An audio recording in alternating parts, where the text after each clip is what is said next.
भाजपा जब पहली बार 2017 में सत्ता में आई थी तो उसने घोषणा की थी कि गन्ने का मूल्य हम 400 रुपया कुंटल करेंगे और 400 रुपया कुंटल के पास अब पहुंचा है।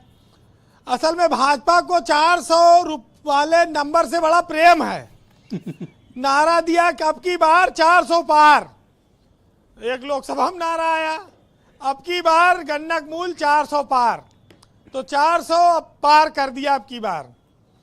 लेकिन ये जो चुनाव विधानसभा का है 27 का, उसमें जो फायदा होगा, जो गन्ना में किसानों के बीच चर्चा होगी, उसके पहले अगर पंचायत चुनाव होते हैं जी, तो वो भी राजनीतिक रूप से ये घोषणा बीजेपी के लिए लाभदायक होगी।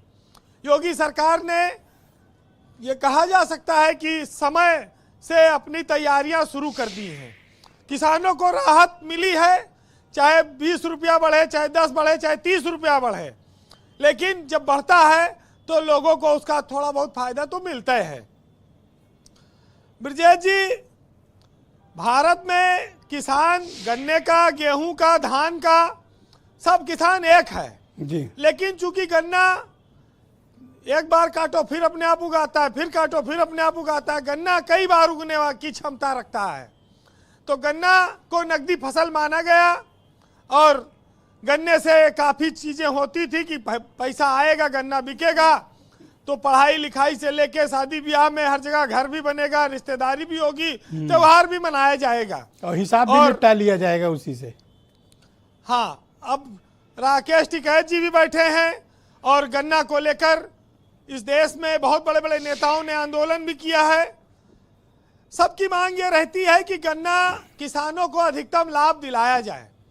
भारत सरकार ने जब से ऑनलाइन पर्ची की व्यवस्था की है तब से काफ़ी हद तक एक सुधार ये हुआ कि अब मोबाइल पर पर्ची आ जाती है, बिचौलियों की भूमिका काफ़ी खत्म हुई है।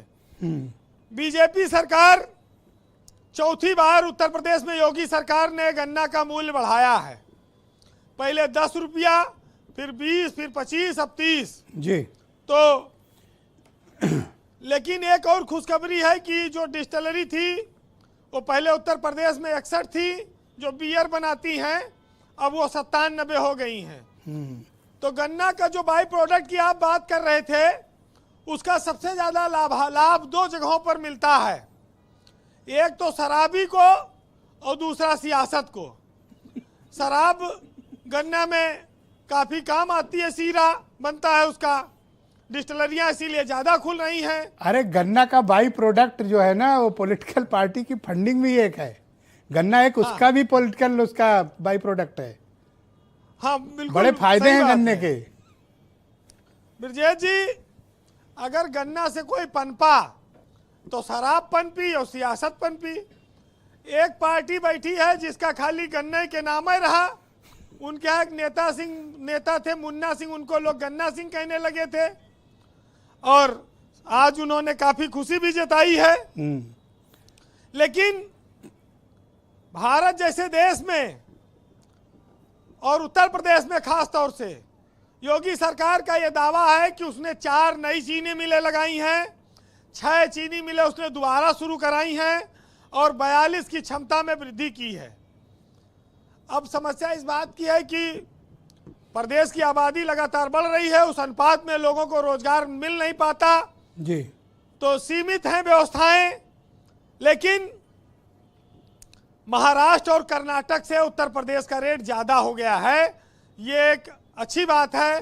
पंजाब और हरियाणा की तुलना में अभी कम है, जो अभी टिकैत साहब ने बात कही ये बात भी सही है।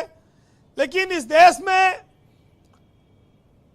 जब जब बात आती है गन्ना किसान की, तब तब एक बात याद आती है कि क्यों नहीं किसान आयोग बनाया जाता। महिला आयोग है, पिछड़ा आयोग है, संख्यक आयोग है, लेकिन किसान आयोग नहीं बन पाया आज तक। और यही वजह है कि जब हम ये नारा देते हैं कि जय जवान जय किसान, तो उसमें किसान को तो याद रखते हैं लेकिन उसके लिए जो काम करने वाला कल्याण आयोग है उसको भूल जाते हैं। तो आज इस मंच के माध्यम से किसान आयोग की मांग फिर से उठनी चाहिए। बिल्कुल, मैं आपका समर्थन करता हूं, उठनी चाहिए। और 450 का रेट दीजिए, किसान आयोग बनाइए। हाँ बिल्कुल, आज ये विपक्ष वाले नहीं मांग करेंगे, आज हम आप मिलके मांग करते हैं।